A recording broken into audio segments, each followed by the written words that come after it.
একটি ছোট শহরে বাস করত এক মানুষ, নাম তার রহিম।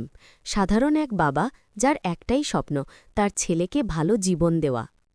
প্রতিদিন ভোর হওয়ার আগেই রহিম উঠে পড়ে, তার পুরনো কর্মর সাইকেল নিয়ে বেরিয়ে পড়ে পত্রিকা বিতরণ করতে। সেই সাইকেলটি ছিল তার জীবনের সঙ্গী। ভাঙা ঘণ্টা, ছেঁড়া চেন, ক্ষয়ে যাওয়া টায়ার, সব কিছুর মাঝেও রহিম থেমে যায়নি। একদিন সকালে শহরের পথে দ্রুত চালাতে চালাতে হঠাৎ চেইন ছিঁড়ে যায়, আর রহিম পড়ে যায় রাস্তায়। হাতে রক্ত, জামা ছিঁড়ে গেছে, কিন্তু সে পত্রিকার বান্ডিলের দিকে তাকিয়ে হাসল।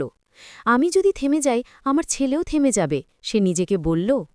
সে বাকি পথ হেঁটে গেল, এক এক করে পত্রিকা বিলি করল। সন্ধ্যায় ক্লান্ত শরীরে ঘরে ফিরল।